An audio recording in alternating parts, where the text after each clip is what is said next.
Olá, amados, que a graça e a paz do Senhor Deus, Criador de todas as coisas, do seu Filho Jesus Cristo, nosso Salvador, e do Espírito Santo, nosso eterno ajudador e consolador, estejam com todo o povo de Deus e que todos digam amém. Por que que a chama do Evangelho se apagou da sua vida?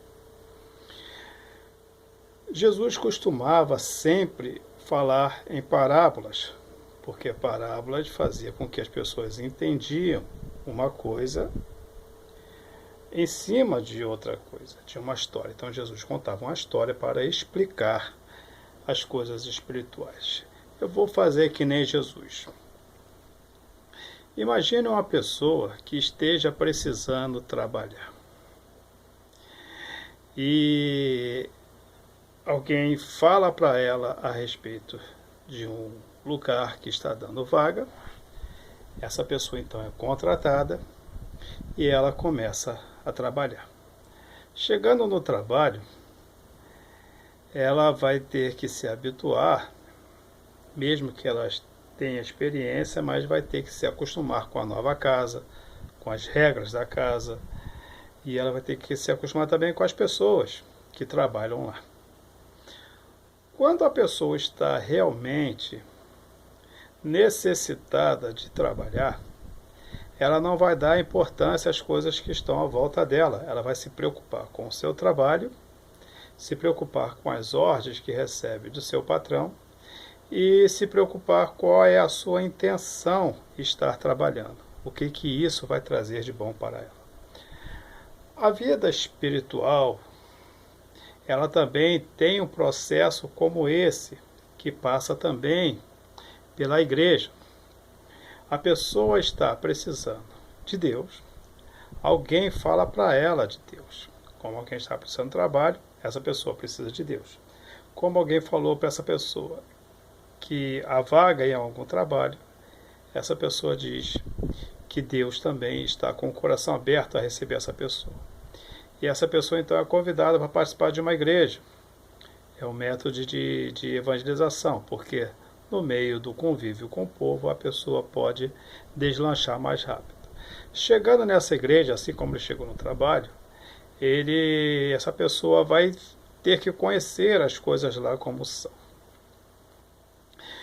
Eu aconselho a pessoas a procurar igrejas tradicionais e também procurar assim, pode ser até igreja pentecostal, mas que não seja de um movimento chamado do reteté, que ali é meio perigoso, eu não gosto disso. Tem gente que gosta, né? Cada um tem o seu gosto, né? Mas eu aconselho procurar igrejas tradicionais. Neopentecostais, eu prefiro que você não vá para essas igrejas. Essas igrejas é complicada e você vai se frustrar ali com certeza. Com certeza. A não ser que você seja uma pessoa gananciosa, que você tenha desejo de coisas materiais. Aí você vai se dar bem lá. Mas eu aconselho você a igreja tradicional. E que são as igrejas tradicionais? Rapidinho, né? Presbiteriana, metodista, batista, né? Igreja desse tipo assim.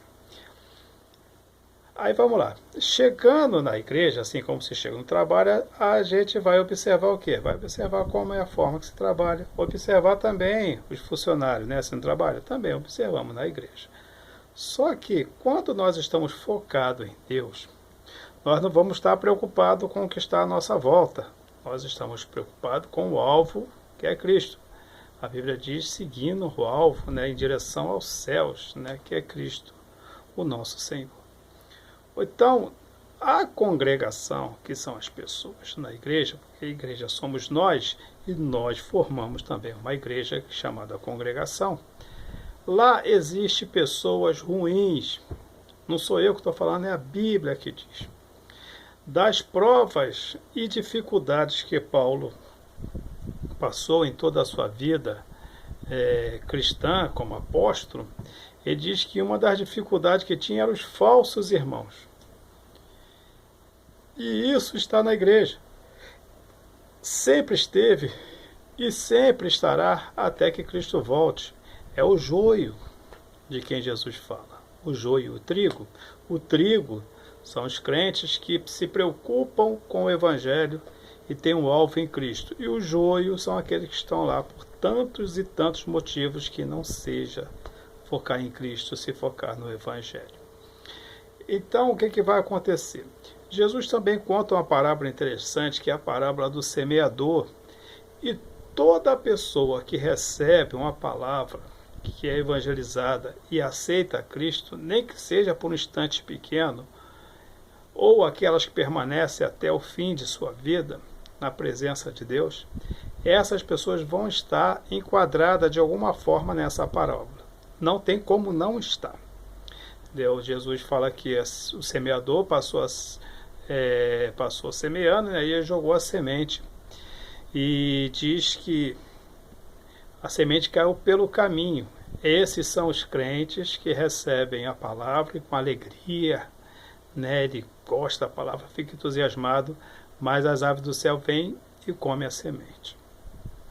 Isso é o inimigo que vai e tira a semente do evangelho da pessoa. Isso é a pessoa que se converte e logo sai, porque achou que não era isso, que não era aquilo. Na verdade, a pessoa não entendeu o que é o evangelho. Outra semente, ela cai entre espinhos. E a Bíblia diz que essa semente, ela começa a brotar ali, uma planta, uma árvore, seja lá o que for, e os espinhos a sufocam. A Bíblia diz que são os familiares, os amigos que sufocam o crescimento espiritual dessa pessoa, e ela dá mais ouvido a essas pessoas e acaba se perdendo, e acaba não crescendo e não atingindo uma meta cristã, que é realmente conhecer a Cristo. Às vezes ela permanece na igreja, fica aquele crente lá, crente cá. Essas são as pessoas que são sufocadas por espinhos. Não deixa ela crescer espiritualmente. Outras caem entre pedras e coisas desse tipo. A terra, ela não é uma terra muito boa, ou então ele não tem, essa pessoa como árvore, como vegetal, seja lá o que for, ela não tem tanta raiz, ou então ela não fica firme na palavra.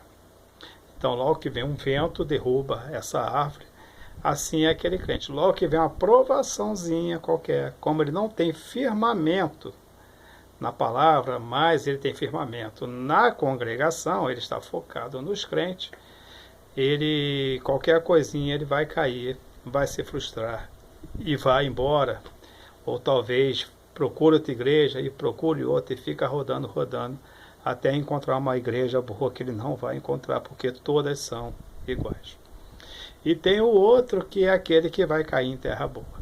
Aquele que vai cair em terra boa, aquela raiz vai ficar bonita, vai ficar forte, ele não vai se preocupar com as coisas que estão em volta, ele vai se focar somente em Deus.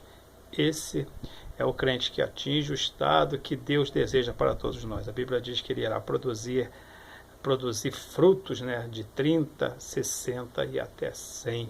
Né? Olha a quantidade de fruto. Ou então, para você que deixou a chama do Evangelho apagar, é porque você não é essa semente que caiu em terra boa. Você é uma das outras sementes, mas essa você não é. E o que pode acontecer? Você pode ser transferido da onde você está para uma terra boa, para uma terra santa, para uma terra que Deus preparou para você.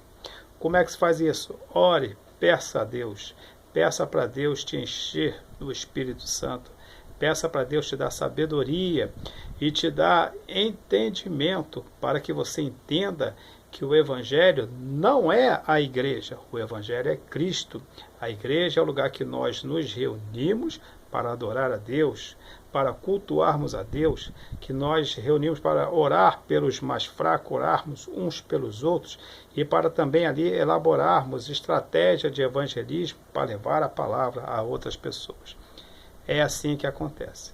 Então, por que você se frustrou? A culpa não é somente das pessoas que estão ao teu lado, dentro de igreja ou fora de igreja. A culpa maior é sua, porque você não seguiu o conselho que Cristo deu, o conselho mais importante. Leia a palavra. Leia a palavra. Se conhecerdes a verdade vos libertará. Estás fraco desse jeito, sabe por causa de quê? Porque não conhece o Evangelho. Errais por não conhecer as Escrituras e nem o poder de Deus. É por isso que a chama do Evangelho apagou na sua vida. Mas o Deus de quem eu estou te falando, Ele pode reacender essa chama a hora que você quiser. É só você se decidir por Deus. Não é se decidir por igreja, é decidir-se por Deus. E Deus irá acender a chama do teu coração. Peça a Deus que te introduza no Evangelho, que Ele te introduza no caminho de salvação. Não se preocupe com a igreja do teu lado. Não estou dizendo que você não tem que falar com ninguém.